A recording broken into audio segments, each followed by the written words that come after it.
Samsung Galaxy S25, S25 Plus at S25 Ultra. Last time na imbitahan tayo ng Samsung para silipin yung bagong flagship phones nila at sasabihin ko sa inyo ngayon yung mga nalaman ko. At syempre, yung mga nagustuhan at hindi ko na rin nagustuhan dito nga sa bagong lineup. Mamaya i-explain ko rin yung title na huwag nyo akong gayahin, pero bago ang lahat, subscribe muna para maka 500k na tayo at follow nyo na rin kami sa Facebook and TikTok para sa mga short reviews pa namin.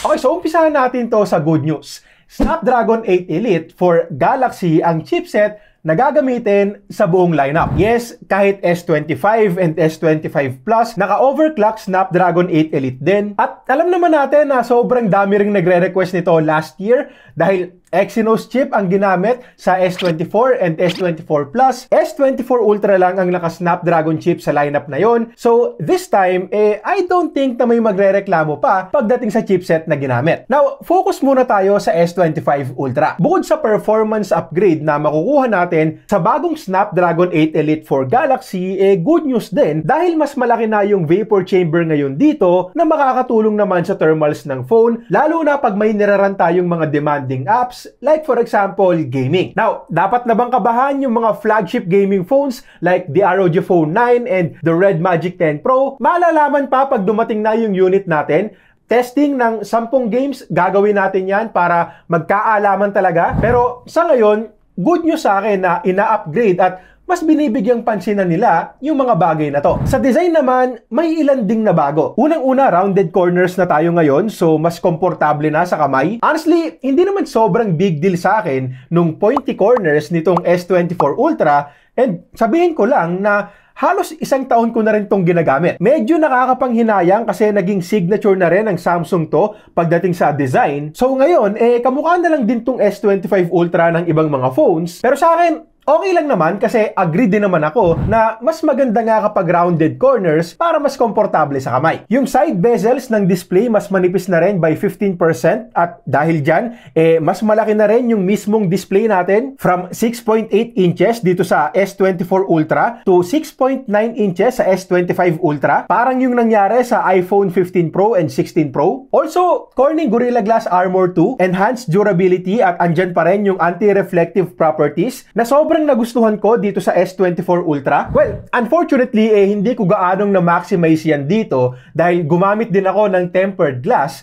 3 months ago, tinanggal ko yung tempered glass na yon para ma-enjoy ko naman yung feature na yan. And so far, wala pa namang dents dito. Kailangan nga lang, syempre, doble ingat tayo. O kaya, pwede rin namang bumili na lang tayo ng anti-reflective screen protector from Samsung mismo. Flat display pa rin to, which is good para sa akin. Same 120Hz AMOLED, same Quad HD Plus resolution, same brightness, and honestly, panalong display na rin kasi talaga to. Pero mas okay sana kung may konting upgrades din sa brightness. Para lang din masabi na meron tayong upgrades bukod sa glass protection and thinner bezels. In terms of looks naman, marami ulit silang ilalabas na colors. Pinaka nagustuhan ko yung navy, kaya lang sa S25 and S25 Plus lang meron nun. Honestly, medyo boring yung mga kulay sa Ultra, kahit sa personal. Light colors lang din kasi, so baka mag-black or white na lang din ako. At ang hero color nga pala nila ngayon ay itong silver blue. Yung camera ring mas makapal ngayon. Bale, sinundan nila yung camera ring design ng Galaxy Fold 6. At speaking of camera, wala rin gaanong upgrades pagdating sa hardware. Almost same set of cameras pa rin yan at ang na-upgrade lang dito ay yung ultra-wide cam. From 12 megapixels before, 50 megapixel ultra-wide na yung ginamit nila ngayon at bukod doon, more on software and image processing na lang yung upgrades na ginawa nila dito. Speaking of software, Galaxy AI, actually, Galaxy AI talaga yung naging pinaka-topic nung pumunta kami ng Samsung.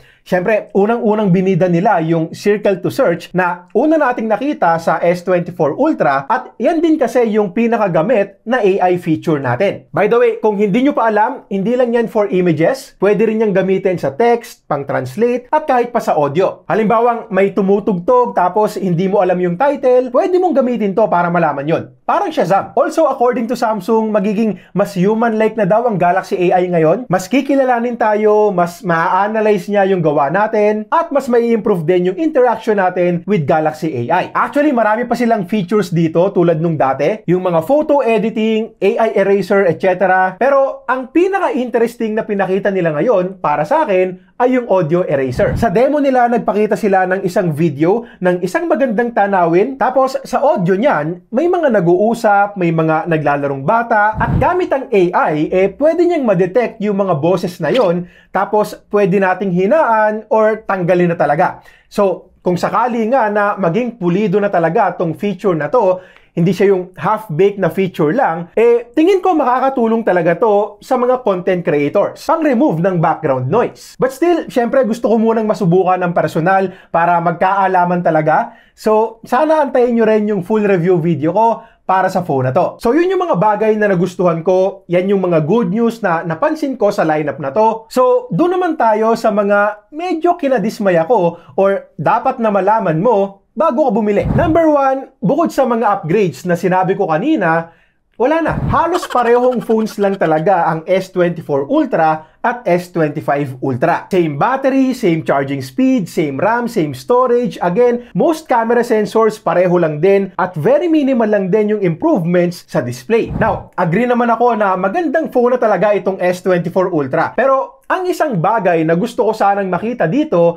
ay yung mas malaking battery. Battery ng S24 Ultra, sobrang goods para sa akin. Again, matagal ko nang gamit tong phone na to at masasabi ko talaga na hindi ako binigo nito pagdating sa battery. However, eto na kasi yung taon na inaasahan ko na mauuso ang mga mas malalaking battery capacity sa mga phones. Since nakita na rin natin yung ibang mga flagships ng ibang mga brands na gumagamit ng 6,000 mAh pataas na silicon carbon battery. Also, S25 and S25 Plus, same 4,000 and 4,900 mAh battery capacity pa rin. So, eto na sana yung tamang panahon para mas mapaganda yung battery ng dalawa. Pangalawa, yung S Pen. Unfortunately, wala na daw Bluetooth connection sa S Pen ngayon. Hindi pa to 100% confirmed pero may mga tech reviewers na nag-test at hindi na nga daw gumagana yung stylus as a camera remote. Now, kung napanood nyo yung long-term review ko ng S24 Ultra, siguro alam nyo na rin na less than 10 times ko lang nagamit tong S Pen sa halos isang buong taon. At yung paggamit ko na yon ay bilang camera remote lang talaga. Hindi ako nagdo-drawing dito, hindi ako nagsusulat dito. Nagagamit ko lang talaga to as a camera remote tapos nawala pa. So, mukhang hindi ko na talaga magagamit to ngayon. At pangatlo, pinakabinibida ng Samsung dito ngayon ang Galaxy AI.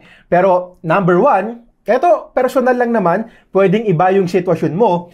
Number 1, sa halos isang taon na paggamit ko ng S24 Ultra, circle to search lang talaga ang AI feature na nagamit ko. AI eraser, nagamit ko rin pero sobrang bihira lang. And number 2, malamang sa malamang, itong mga AI features na to ay ilalagay din naman nila sa mga older flagships and most probably magkakaroon din sa ibang mga Android phones sa mga susunod na buwan. So, kung itong AI ang pinakabasihan mo sa pagbili ng S25 Ultra, pag-isipan mo muna ulit. Okay, so ito yung SRP ng S25 series ngayon. Slightly higher yung iba dyan kumpara sa last year's pricing. By the way, kung sakaling bibili kayo, decided na kayo, check nyo muna yung iba't ibang pre-order promos. Kasi legit na nagbibigay ng magagandang discounts and offers ang Samsung. Actually, dun sa trade-in offers nila, may iba akong nakita na 27K plus na lang yung binayaran para mag-upgrade from S24 Ultra to S25 Ultra. Tapos meron pa silang libreng Galaxy Watch 7. So make sure to check yung iba't ibang options natin. Now, ulitin ko lang na saglit ko lang talaga nasubukan tong mga phones na to. Walang madugong testing na nangyari nung pumunta kami ng Samsung. Pero kung pagbabasihan ko yung saglitang hands-on at yung almost 1 year na experience ko dito sa last year's S24 Ultra, ito yung opinion ko. Unang-una, kung naka S24 series ka na or even S23, hindi pa talaga para mag-upgrade ka. Well, kung gusto mo, wala namang pipigil sa'yo, syempre. Lalo na, very tempting din talaga yung trade-in offers nila. Pero, ang sinasabi ko dito, kung praktikalan, okay na okay pa yung S24 Ultra, S23 Ultra, o baka nga kahit S22 Ultra pa yan. Kung praktikalan, wag mo na akong gayahin na S24 Ultra nag-upgrade sa S25 Ultra dahil minimal upgrades lang talaga. However, gusto ko lang ding sabihin na yes, medyo disappointed nga ako na konti nga lang yung naging upgrades dito, pero hindi naman yan nangangahulugan na pangit na phone ang S25 Ultra. Kasi, real talk, Hanggang ngayon, ang gandang phone pa rin itong S24 Ultra para sa akin. Well, hindi na ito yung best for mobile photography para sa akin. That would be the X200 Pro ng Vivo. Pero pag kinonsider na natin lahat, including the software, magandang option pa rin to para sa akin. So, hindi ko pa to i-judge sa ngayon. Siyempre, full review muna with testings at sana abangan nyo yung video na yon. Okay, so update lang, nakapag-place order na ako, S25 Ultra 512 gigs Jet Black. Less than 32K lang yung binayaran ko kasi nga trade-in yung ginawa ko. Bale, iti-trade ko itong S24 Ultra. At para sa isang tech content creator na gusto laging updated sa mga gadgets, maganda-gandang deal na yon. Hindi na hassle na ibebenta ko pa tong S24 Ultra, magpo-post pa ako, mag-aantay pa ako ng buyer, babaratin pa ako. Maganda naman yung offer ng Samsung. Tapos may ibibigay pa silang free Galaxy Watch 7 worth 17K. So sabihin na natin na mabenta ko yon for 7K at least. Parang 25K na lang din yung binayaran ko para mag-upgrade from S24 Ultra to S25 Ultra. Now, again, magandang phone pa to, so hindi para gumastos ng 25-30,000 pesos para mag-upgrade sa isang phone na almost same lang naman. Pero yun nga, sa kaso ko, nagawa ko ng mga videos, panalong deal na to. Okay, so yun lang muna para sa ngayon. Subscribe kung nakatulong tong video. Kung gusto mong panoorin yung review ko para sa S24 Ultra, click mo lang to. At para naman sa mid-range phones nila na bumababa na rin ang presyo ngayon, click mo lang to.